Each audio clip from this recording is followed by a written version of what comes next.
عوام جو گاؤں گاؤں قریہ قریہ بکھرے ہوئے ہیں، اپنے ذاتی ماحول، اپنے آس پاس کے چند ہمسایوں اور اپنے دکھ درد کے ساتھیوں کے علاوہ باقی دنیا سے نہ تو شناسا ہیں اور نہ اس قسم کی شناسائی پیدا کرنے کے وسائل ان کو میسر ہیں۔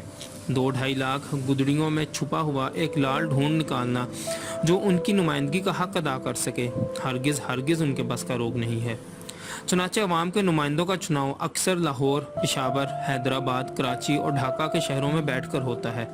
سیاسی پارٹیوں کے دفاتر، اسمبلی ہالوں، حکومت کے ایوانوں میں پس پردہ سودا ہوتا ہے۔ ٹکٹ دینے اور ٹکٹ حاصل کرنے پر تن من دھن کی بازیاں لگتی ہیں۔ قرآن شریف کے صفوں پر وفاداری کے حلف نامے تحریر ہوتے ہیں۔ پرانی دشمنیاں موقوف، نئی دشمنیاں شروع ہوتی ہیں۔ امپورٹ ایکسپورٹ کے پرمٹوں کا بازار گرم ہوتا ہے۔ نئے ٹرکوں اور نئی بسوں کے روٹ پرمٹ جاری ہوتے ہیں۔ عدالتوں میں چلتے ہوئے سنگین مقدمات داخل دفتر ہو جاتے ہیں۔ نئے الزامات اور نئے مقدموں کی مسئلیں کھل جاتی ہیں۔ ڈپٹی کمشنروں، پولیس کپتانوں، مال افسروں، مجسٹریٹوں، تحصیلداروں، تھانے داروں، گردواروں، پٹواریوں، نمبرداروں، ذمہ داروں، گماشتوں، صنعت کاروں، بڑے بڑے تاجروں کے زیر سایہ الیکشن کے جھرلو بڑی سرعت سے چلنے لگتے ہیں اور ووٹروں کو بھیڑ بکریوں کی طرح ہانک ہانک کر پیدل یا چھکڑوں میں یا ٹرکوں میں لاد لاد کر پولنگ بوتھ پہنچا دیا جاتا ہے تاکہ آزاد مملکت کے آزاد شہری اپنا جمہوری حق ادا کرنے کے لیے کاغذ کی پرچیاں اس صندوقچی میں ڈال آئیں جس پر لاہور، پشاور، حیدرآباد، کراچی یا ڈھاکہ کی خوشنودی کی مہر پہلے ہی ثبت ہو چکی ہے۔ اگر ماحول سازگار ہے تو پرچیاں ڈالنے کے فوراً بعد جملہ ووٹروں کو آزاد کر کے بے یار و مددگار چھوڑ دیا جاتا ہے کہ جس طرح اور جس طرف ان کے سینگ سمائے وہ بڑی خوشی سے تشریف لے جا سکتے ہیں، ورنہ اگر مقابلہ سخت ہے تو ووٹروں کو ایک وقت کا کھانا اور ان کے سربراہوں کو نقد نذرانہ دے کر بصد عزت و احترام رخصت کر دیا جاتا ہے۔ جمہوریت کے اس مضحکہ خیز ڈھونگ میں بعض ووٹروں کو اکثر اتنا بھی معلوم نہیں ہوتا کہ جس کے حق میں اس نے اپنی پرچی ڈالی ہے وہ انسان ہے یا تار کا کھمبا۔ جب پاکستان بن رہا تھا تو کانگریس کے مقابلے میں جنگ آزادی کو فروغ دینے کے لیے قائد اعظم نے اپیل کی تھی کہ ہر مسلمان صرف اس کو ووٹ دے جس پر مسلم لیگ کا لیبل لگا ہوا ہو، خواہ وہ بجلی کے تار کا کھمبا ہی کیوں نہ ہو۔ مسلمان عوام نے اپنے محبوب رہنما کا ارشاد سر آنکھوں پر لیا اور چن چن کر ایسے تار کے کھمبوں کو جی بھر کر ووٹ دیے کہ پاکستان بھی بن گیا، حکومت چل بھی پڑی، حالات معمول پر آ بھی گئے، لیکن یہ تار کے کھمبے بدستور اپنی اپنی جگہ استادہ رہے۔ زمین جنبد نہ جنبد گل محمد، حتیٰ کہ کھمبوں کے تار الجھ الجھ کر جھنجھنا کر ٹوٹنے لگے، بجلی کے بلب فیوز ہو گئے، نور کی جگہ ظلمت چھانے لگی اور مارشل لا کی ریت وجود میں آ گئی۔ ایک علاقے کے چند کھاتے پیتے تعلیم یافتہ نوجوانوں نے فیصلہ کیا کہ وہ آئندہ الیکشن کے موقع پر کسی قسم کے جھرلو کے دام میں فریب میں گرفتار نہ ہوں گے، بلکہ رائے عامہ کو آزاد اور بے باکانہ طور پر اثر انداز کرنے کا جہاد کریں گے۔ اس علاقے کے مستقل اور سند یافتہ عزت مآب وزیر نے یہ خبر سن کر بہت واہ واہ کی۔ تعلیمی ترقی اور جمہوری بیداری کے عنوان پر بڑے خوشگوار قصیدے گائے اور ان نوجوانوں کے نیک ارادوں پر حکومت وقت کی خوش سگالی کی سند چپکانے کے لیے وزیر صاحب نے ان سب کو اپنے ہاں کھانے پر مدعو فرمایا۔ پرتکلف دعوت اڑی، ہنسی مذاق کی باتیں ہوئیں اور جب وہ نوجوان کافی کی پیالیاں لے کر آرام سے صوفوں پر بیٹھ گئے تو یکایک کمرہ بند کر کے باہر کفل لگا دیا گیا۔ 1 یا 2 روز بعد جب الیکشنوں کی مہم اچھی طرح سر ہو گئی تو یہ بلند ہمت نوجوان بھی رہائی پا کر خیر سے بدھو گھر کو آئے۔ ایک مزارے کی بیوی 4 بچوں، 2 بیلوں، چند برتنوں اور کچھ کپڑوں کا اثاثہ سمیٹے سرے راہ خانہ بدوشوں کی طرح بیٹھی تھی۔ اس کے خاوند نے ذمہ دار کی مرضی کے مطابق اپنا ووٹ ڈالنے سے انکار کر دیا تھا۔ اس جرم کی سزا میں اسے کھڑے کھڑے زمین سے بے دخل کر دیا گیا، مکان چھن گیا۔ ذمہ دار کے گماشتے مزارے کو پکڑ کر تھانے لے گئے۔ تھانے دار نے چوری کے الزام میں اس کا پرچہ کاٹا اور بیوی بچے اپنے 2 بیلوں سمیت سڑک کے کنارے بیٹھ کر جمہوری راج کی برکتوں کا فیض پانے لگے۔ ایک اچھے خاصے متوسط درجے کے خاندان کا سربراہ اچانک لاپتہ ہو گیا۔ الیکشن کے سلسلے میں وہ کچھ ناپسندیدہ قسم کی اکڑ فون دکھا رہا تھا۔ اس کے بیٹے نے درخواست دی کہ الیکشن کے روز میرے باپ کو مخالف پارٹی نے اٹھا کر نہر میں پھینک دیا تھا۔ اب تک اس کا کوئی سراغ نہیں ملا۔ درخواست پر تفتیش کا حکم جاری ہوا۔ رپورٹ آئی، مسمی مذکورہ عرصہ سے مفقود ہے، پسر مسمی مذکور کا الزام بے بنیاد ہے۔ چنانچہ پسر مذکور کو زیر جرم قانون دروغ گوئی ماخوذ کیا جائے۔ چلان زیر تکمیل ہے، درخواست حاضہ داخل دفتر ہو۔ ایک دور افتادہ قصبے میں ایک مولوی صاحب تھے، پاکیزہ صورت، پاکیزہ سیرت، عمل و فضل سے بہرہ مند، خدمت خلق کے جذبے سے سرشار، ضعیفی اور نحیفی میں بھی جوانوں سے زیادہ ہمت اور عزم کے مالک۔ انہوں نے ایک دارالعلوم اور ایک ہائی اسکول بھی قائم کر رکھا تھا۔ بچوں سے کوئی فیس نہ لی جاتی تھی، کتابیں بھی اسکول کی طرف سے مفت تقسیم ہوتی تھیں۔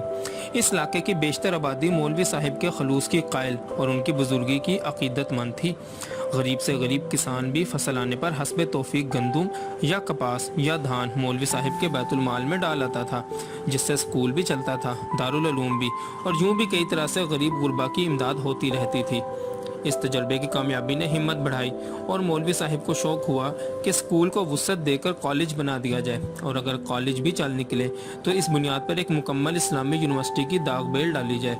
منصوبہ بلند و بالا تھا اور اس کو پایہ تکمیل تک پہنچانے کا شوق رفتہ رفتہ جنون کی صورت اختیار کر گیا۔ مولوی صاحب کے بہت سے عقیدت مند زندگی کا گرم و سرد دیکھے ہوئے تھے۔ انہوں نے رائے دی کہ ایسے عالی شان منصوبے کو عملی جامہ پہنانے کے لیے ضروری ہے کہ مولوی صاحب صوبائی اسمبلی کے ممبر بن کر جائیں اور وہاں پر اپنے تعلیمی عزائم کے حق میں آواز اٹھائیں۔ مولوی صاحب گوشہ نشین بزرگ تھے، سیاسی ریشہ دوانیوں سے الگ تھلگ، اقتدار کی ہوس سے بے نیاز، لیکن اپنے تعلیمی منصوبوں کی تڑپ میں وہ چاروں نہ چار سیاست کے میدان میں اتر ہی آئے اور اگلے الیکشن میں کسی سیاسی پارٹی سے ناطہ جوڑے بغیر ایک آزاد امیدوار کی حیثیت سے کھڑے ہو گئے۔ ان کا مقصد صرف اتنا تھا کہ وہ سب سیاسی جماعتوں کے ساتھ مساوی سلوک روا رکھیں تاکہ ان کے تعلیمی پروگرام کو ان سب کی حمایت یکساں طور پر حاصل ہو سکے۔ اپنے علاقے میں دور دور تک مولوی صاحب کا ڈنکا بج رہا تھا، لوگوں نے جوک در جوک ان کے نام ووٹ ڈالے، یہاں تک کہ صوبے میں جس جگہ سب سے زیادہ عورتوں نے ووٹ ڈالے وہ مولوی صاحب ہی کا حلقہ تھا۔ بہت سی عورتوں نے حسن عقیدت کے جوش میں فتویٰ صادر کر دیا تھا کہ جو مرد مولوی صاحب کو ووٹ نہ دے گا اس کا نکاح اپنی بیوی سے فسخ ہو جائے گا۔ الیکشن کے روز گاؤں گاؤں کی عورتیں ٹولیاں بنا کر نکلیں اور حمد و ثنا کے گیت اور نعتیں گاتی مولوی صاحب کی صندوقچی میں اپنے ووٹوں کے علاوہ جوش عقیدت میں چاندی کے چھوٹے چھوٹے زیور، نقدی نوٹ، ریشم کے دھاگے بھی ڈالیں۔ سیاست کی باسی کڑی میں خدمت اور خلوص کا یہ ابال ایک نیا عجوبہ تھا۔ شام کو جب ووٹوں کے سر بمہر صندوقچیاں مسلح کانسٹیبلوں کی حفاظت میں تحصیل کے خزانے میں پہنچ گئیں تو راتوں رات سیاست کا جھلو گردش میں آیا، اور صبح ہوتے ہوتے قبلہ مولوی صاحب تو اپنے حجرے میں بیٹھے رہ گئے اور ان کا وہ حریف بھاری اکثریت سے الیکشن جیت گیا جو پچھلے کئی سال سے اسمبلی کی اس موروثی نشست کا جانشین بنا بیٹھا تھا، جس کے سر پر سرکار کی خوشنودی کا سایہ اور ہاتھ میں ایک منظم سیاسی پارٹی کا جھنڈا تھا، اور جس کے گھر 3 منقوہہ بیویوں کے علاوہ بہت سے کتے اور کئی دوسری طرح کے لوازمات بھی موجود تھے۔ اب مجھے رہبروں نے گھیرا ہے۔ جس طرح زیادہ اناج گاؤں کی مہم ایک مستقل نعرہ بن گئی ہے، اسی طرح رہبر بنو اور رہبر بناؤ کی تحریک بھی ایک ہمہ گیر مشغلے کی صورت اختیار کر گئی ہے۔ سنیاسی جڑی بوٹیوں کی طرح رہبروں کی بھی 2 خاص صورتیں ہیں، ایک انتخاب جیتنے سے پہلے اور دوسری انتخاب ہارنے کے بعد۔ پہلی صورت میں عموماً سفیر یا وزیر پیدا ہوتے ہیں، دوسری صورت جو رہبر وزارت اور سفارت کی اسامیوں سے بال بال بچ جائیں انہیں قوم کا غم کھانے اور ڈپٹی کمشنروں کا ہاتھ بٹانے کے لیے آزاد چھوڑ دیا جاتا ہے۔ قوم کا غم کھانے والے رہبر قوم کا غم بڑی خوش اسلوبی سے کھاتے ہیں۔ اگر یہ غم خوار طبقہ عالم وجود میں نہ رہے تو بیچاری قوم بہت جلد گنجی ہو جائے گی، لیکن جو رہبر فقط ڈپٹی کمشنروں کا ہاتھ بٹانے پر مامور ہیں ان کی ذات سے چشم ماں روشن اور دل ماں شاد ہوتے ہیں۔ اسی طرح کے ایک رہبر اس وقت مجھے ملنے آئے ہوئے ہیں۔ جب وہ کمرے میں داخل ہوتے ہیں تو ان کی چال ڈھال اور ان کے سارے انداز پکار کر پوچھتے ہیں، کہیے صاحب کوئی سنگین واردات تو نہیں ہوئی؟ اگر نہیں ہوئی تو کیوں نہیں ہوئی؟ ضرور ہوئی ہوگی، یہ بھی کوئی بات ہے بھلا؟ ہر روز زنا بالجبر نہ ہو، خون خرابہ نہ ہو، مالک اور مزارع کی لڑائی نہ ہو، رشوت ستانی نہ ہو، خواہش پروری نہ ہو، نا انصافی نہ ہو۔ ارے صاحب یہ سب کچھ ہو رہا ہے اور ڈنکے کی چوٹ پر ہو رہا ہے، فقط آپ کی اطلاعات کمزور ہیں۔ وہ میز پر مکہ مار کے اعلان کرتے ہیں۔ کیا بتاؤں اور کیا نہ بتاؤں؟ رہبر صاحب بےحد الجھن میں ہیں۔ اگر ایک قصہ ہو تو کچھ تفصیلات بھی عرض کروں، لیکن اے خانہ تمام آفتاب است، یہاں پر تو قدم قدم پر یہی رونا ہے۔ نہ جانے اس بد نصیب قوم کا کیا انجام ہونے والا ہے۔ جی تو بہت چاہتا ہے کہ بیچاری قوم کے انجام سے پیشتر میں انہیں اس کے چھوٹے بھائی کے انجام کی بشارت دوں جو اگلے روز چینی کی بلیک مارکیٹ کرتا ہوا پکڑا گیا تھا، لیکن مصلحت کا تقاضا یہی ہے کہ میں خاموش رہوں۔ یہ رہبر صاحب کئی بار اعلان کر چکے ہیں کہ صوبے کے کئی اخبار ان کی مٹھی میں ہیں، اور اگر ابھی تک ان میں میرے خلاف کوئی بیان شائع نہیں ہوا تو یہ محض ان کی نظر التفات کا فیض ہے۔ باتیں کرتے کرتے اچانک دور سے کئی بندوقیں چلنے کی آواز آتی ہے۔ رہبر صاحب اپنی کرسی پر اچھل پڑتے ہیں۔ آپ نے کچھ سنا؟ یہ مہاجر کالونی میں فائرنگ ہو رہی ہے۔ آج صبح میں نے پولیس کے کئی ٹرک اس طرف جاتے دیکھے تھے۔ کئی سال سے غریب مہاجر وہاں امن سے بیٹھے ہیں، اب پولیس انہیں زبردستی وہاں سے اٹھا رہی ہے۔ میں پوچھتا ہوں آخر یہ ظلم کب تک جاری رہے گا؟ مجھے اجازت دیجیے، میرا وہاں پہنچنا اشد ضروری ہے۔ میں انہیں اطمینان دلاتا ہوں کہ یہ پولیس کی فائرنگ نہیں بلکہ رائفل کلب میں بندوق چلانے کی مشق ہو رہی ہے، اور اپنا دل ہلکا کرنے کے لیے میں شہری دفاع پر وہ پوری تقریر دہراتا ہوں جو آج صبح میں نے رائفل کلب کی رسم افتتاح پر کی تھی۔ میری تقریر کا خاطر خواہ اثر ہوتا ہے اور جناب رہبر مایوس ہو کر بیٹھ جاتے ہیں۔ یوں بھی یہ حضرت مایوسی کے دائمی مریض ہیں۔ اگر کوئی برقع پوش عورت ان کے سامنے بازار میں صحیح سالم گزر جائے تو وہ بے حد مایوس ہو جاتے ہیں کہ کسی صاحب نے آگے بڑھ کر اس کا برقع کیوں نہیں نوچ ڈالا۔ اگر عورتیں اسی طرح امن و امان، عزت و آبرو سے چلتی پھرتی رہیں تو جلسوں میں گلا پھاڑ پھاڑ کر قوم کی خدمت کیسے ہوگی؟ اور ہر روز امن عامہ میں خلل واقع نہ ہو تو اخباروں میں دھواں دھار بیانات کون چھپوائے گا؟ جاتے جاتے رہبر صاحب اپنی قیمتی قراقلی ٹوپی جان بوجھ کر میری میز پر بھول جاتے ہیں۔ یہ اس بات کی علامت ہے کہ کچھ وقفے کے بعد وہ اپنی ٹوپی لینے کے بہانے دوبارہ تشریف لائیں گے اور اپنے چھوٹے بھائی کے حق میں میری معلومات میں اضافہ فرمائیں گے کہ جو اگلے روز چینی کی بلیک مارکیٹ کرتے پکڑا گیا تھا۔ یہ لیڈر ذرا جلالی ٹائپ کے رہبر ہیں۔ ان کے برعکس ایک سر تاپا جمالی رہبر ہیں جو مجھے ملتے ہی پوچھتے ہیں آپ کے تبادلے کی کوئی خبر تو نہیں؟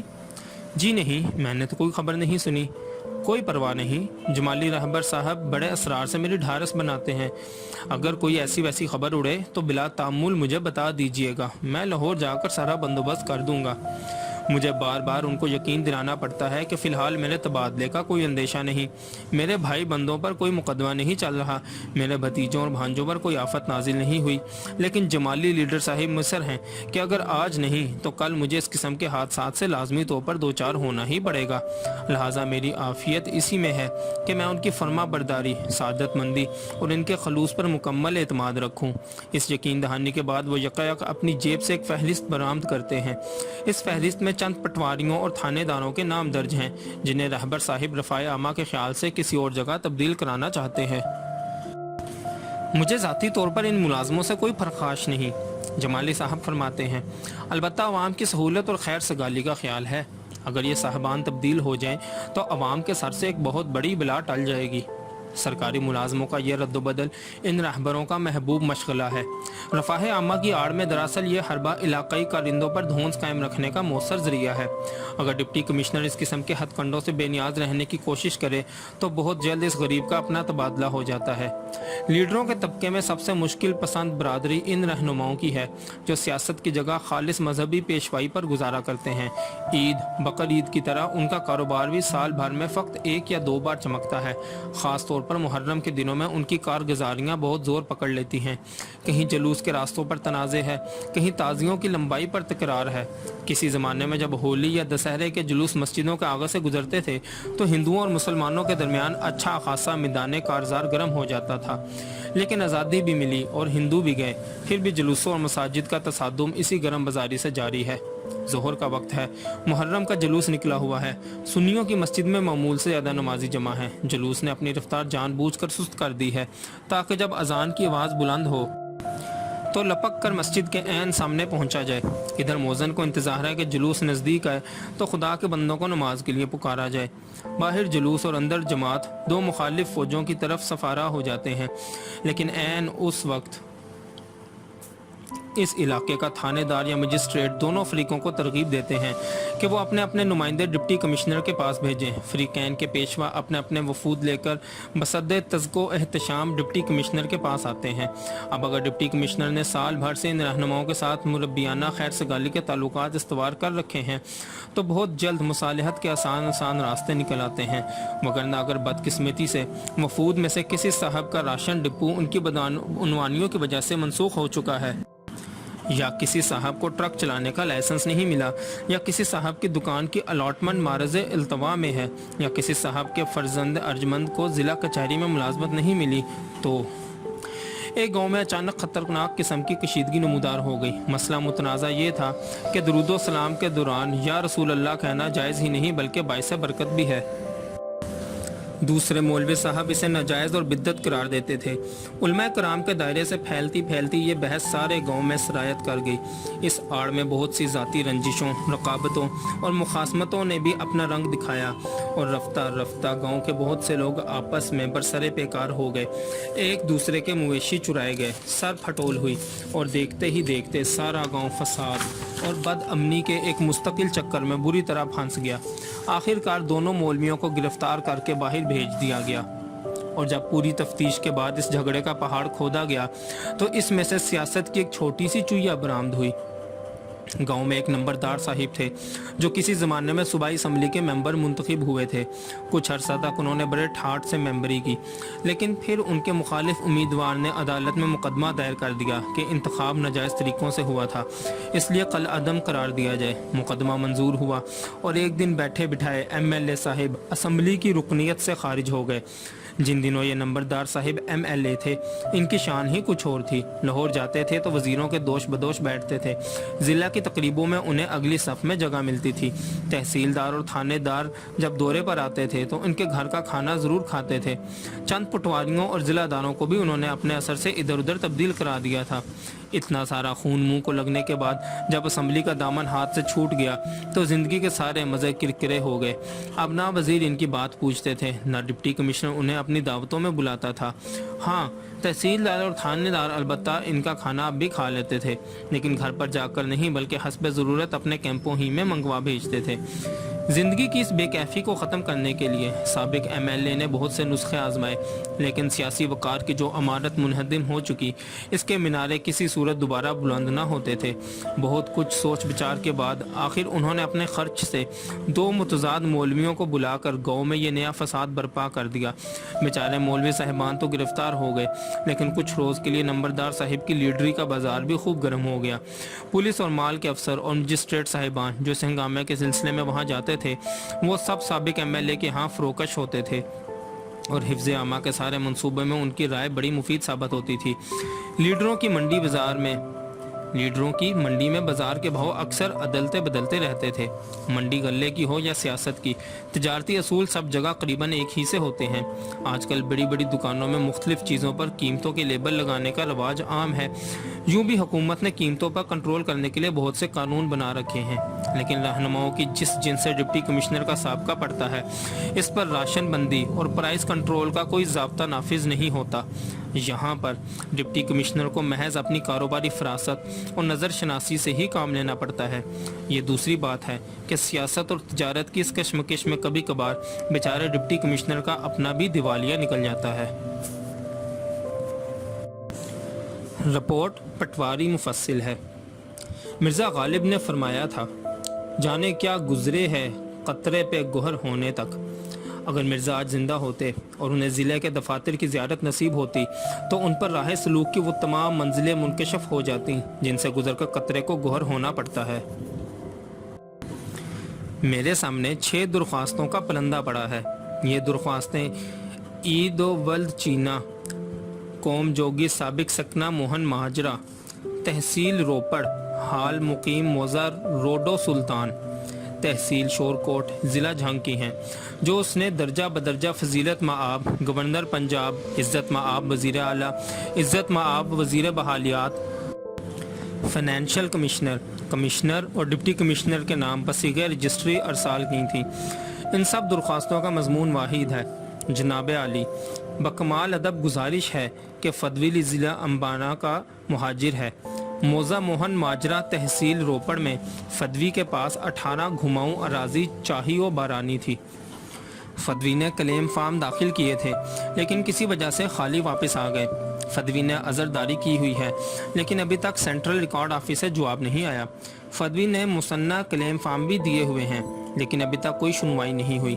موزہ روڈو سلطان تحصیل شورکوٹ ضلع جھنگ میں فدوی کو 12 گھماؤں متروکہ اراضی عارضی طور پر الاٹ ہوئی تھی۔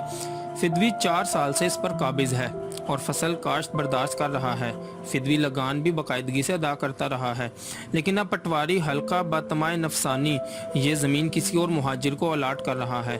جناب عالی، اگر فدوی کی الاٹمنٹ ٹوٹ گئی تو فدوی کا کنبہ فاقوں سے مر جائے گا، دوسرا کوئی ذریعہ معاش نہیں۔ فقط کھیتی باڑی پر گزارا ہے، لہذا التماس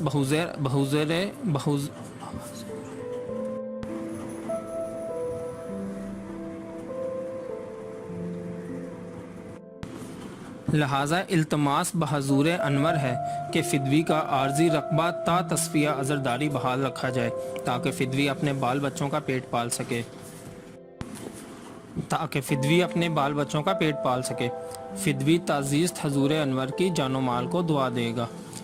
لارڈ صاحب، وزیر اعلیٰ، وزیر مہاجرین، فنانشل کمشنر اور کمشنر کے دفاتر سے یہ درخواستیں یکے بعد دیگر ڈپٹی کمشنر کے پاس برائے مناسب کارروائی آتی گئیں۔ صدر کا مسل خواں ہر درخواست پر حسب ضابطہ نوٹ لکھتا گیا۔ بطلب رپورٹ بخدمت جناب افسر مال صاحب مرسل ہو۔ ڈپٹی کمشنر نے تیز رفتار مشین کی طرح اپنے دستخط ثبت کیے اور درخواستیں بطلب رپورٹ افسر مال سے تحصیلدار، تحصیلدار سے نائب تحصیلدار، نائب تحصیلدار سے گردابر اور قانون گو سے اسی پٹواری کے نام مرسل ہوتی گئیں جو بطمع نفسانی اس الاٹمنٹ کو منسوخ کرنے کے درپے تھا۔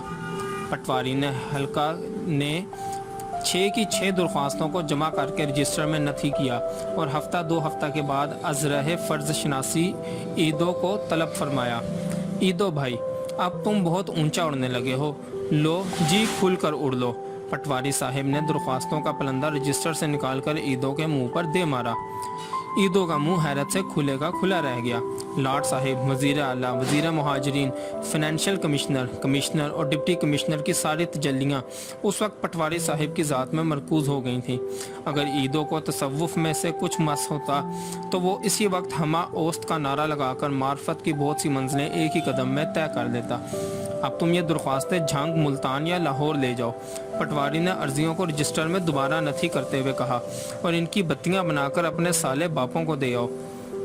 اگر اس عمل سے ایدو کی الاٹمنٹ بحال رہ سکتی تو وہ بڑی خوشی سے یہ رائے بھی قبول کر لیتا، لیکن پٹواری نے درخواستوں کو نتھی کر کے پھر رجسٹر میں بند کر لیا اور ایدو کو چند جدید طرز کی گالیاں سنا کر گھر جا کر آرام سے سونے کی ہدایت کی۔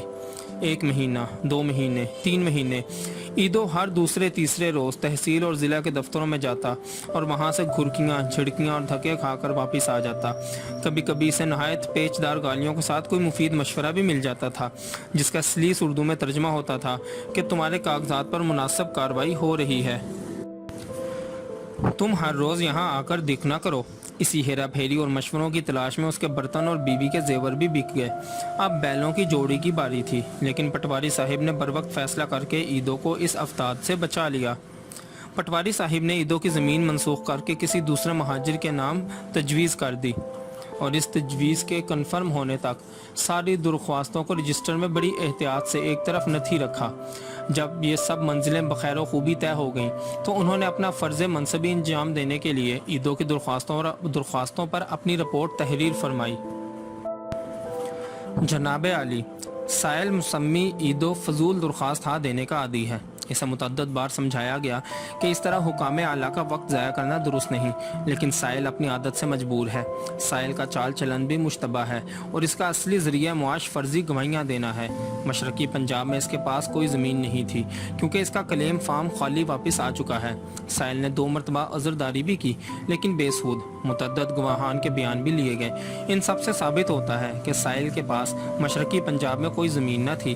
چنانچہ کھیوٹ نمبر 13 مربع نمبر 25 موزہ روڈو سلطان میں 12 گھماؤں زمین جس پر سائل کا ناجائز قبضہ تھا اس کے نام سے منسوخ ہو کر مسمی نور بخش کے نام حسب ضابطہ کنفرم ہو چکی ہے۔ مسمی نور بخش ضلع جلندر کا مہاجر اور سابق سفید پوش ہے۔ اس کے مصدقہ کلیم فارم واپس آ گئے ہیں اور موزہ روڈو سلطان میں متروکہ اراضی سے اس کی حق رسی کر دی گئی ہے۔ نیز آنکہ مسمی نور بخش کار سرکار میں ہر وقت امدادی ہے اور خاک سار کی رائے میں صاحب ڈپٹی کمشنر بہادر کی خوشنودی کی سند کا مستحق ہے۔ بمراد حکم مناسب رپورٹ حاضہ پیش حضور انور ہے۔ گرداور قانون گو نے لکھا، رپورٹ پٹواری مفصل ہے، بمراد حکم مناسب بحضور جناب نائب تحصیلدار پیش ہو۔ جناب نائب تحصیلدار نے لکھا رپورٹ پٹواری مفصل ہے، بمراد حکم مناسب بحضور جناب تحصیلدار صاحب پیش ہو۔ جناب تحصیلدار صاحب نے لکھا رپورٹ پٹواری مفصل ہے، بمراد حکم مناسب بخدمت افسر مال بہادر پیش ہو۔ صاحب افسر مال بہادر نے لکھا رپورٹ پٹواری مفصل ہے، بمراد حکم مناسب صدر پیش ہو۔ صدر کے مسل خوان نے حکم لکھا رپورٹ پٹواری مفصل ہے، درخواست ہے مسمی عید و فضول ہیں، داخل دفتر ہوں، مسمی نور بخش کے کاغذات بوقت انتخاب برائے سندات پیش کیے جائیں۔ صاحب ڈپٹی کمشنر بہادر نے اس حکم پر اپنے دستخط ثبت فرمائے اور مسمیان عیدو اور نور بخش پر بڑی باضابطگی کے ساتھ دولت خدا داد کی مہریں لگ گئیں۔ یہ اور بات ہے کہ مہر نور بخش کی پیشانی پر لگی اور عیدو کی پشت پر۔ باقی انشاءاللہ اگلی ویڈیو میں۔ جزاک اللہ خیر۔